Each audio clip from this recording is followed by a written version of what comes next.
While I was at the bookstore last week, I saw a magazine for fiber arts, and on the cover they had a picture of some buildings someone had done using embroidery floss, and it gave me an idea of something I'd like to try. So what you see here is a piece of black canvas fabric, and I'm going to be using a whole bunch of my embroidery flosses that I no longer use for cross-stitching because I kind of gave up on that a few years back, and I thought this would be a good way of using up this product that I have purchased. And what I'm doing is creating a city skyline, and I'm not sure how well the lines will show up. Here's some of the buildings I've drawn in so far, and I just used one of the dressmaker's chalking pencil things.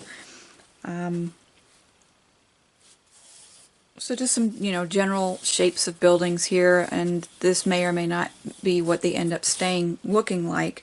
I might add some different elements on the top to create different shapes that are just not just rectangles. So over here is where I started. This particular building is complete, and I'm working my way down on this one. And as you can see, it's a little crookedy here on the edge, but that doesn't matter because I've been coming back in with a secondary color, and it doesn't show up very well here. I'll zoom in a moment and let you see, but to try and create like a shadow on the sides, or just a bit of extra dimension to the shape. So let me zoom in now so you can see how that embroidery area looks close up. So here's the original color, and I'm not going to keep track of what colors I'm using. I'm just picking a couple that are close in shade and working along and just, filling the whole thing up. But this is the initial color, and you can see right here a little bit darker color. So that's the secondary one that I've come in with on this particular building structure. And there's not a lot of it that you can see. I think I will come back in and add some more. I just did a little bit initially to see what I thought of it. And that will help with, this coming off line here, kind of a gap. As I come in with the secondary color, I will make sure to be, extra straight along here, and then fill in that piece as I go along.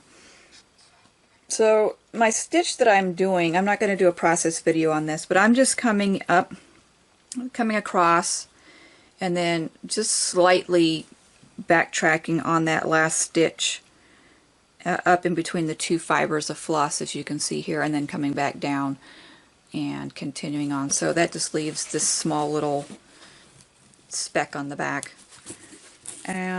So two pieces of the floss, so it's a 6-strand separated out into two, and I will be doing this for a while. I will come back and just do possibly a snippet of video saying this is my work after 4 days worth of effort, or this is how far I've gotten in a month, that kind of thing. So far this is 2 days worth of effort on what I've gotten completed here. The measurements on this as a final project should be, let me get my ruler real quick here. I've got the fabric cut at 13.5 and like 3 feet 4 inches or something like that. So final project should be 1 foot by 3 foot roughly. And it gives me something to do while I'm sitting in the living room watching TV with the family, and keep my hands busy when I don't feel like maybe coloring or painting or something else. So hope you enjoy seeing the rest of this video, watching as the little clips pop up showing the progress, and the finished product will be sometime down the road. It might take me a while, but we shall see. Alright, thanks for watching. If you're not already a subscriber, please hit that subscribe button down below, and look forward to seeing any comments you may have. Take care.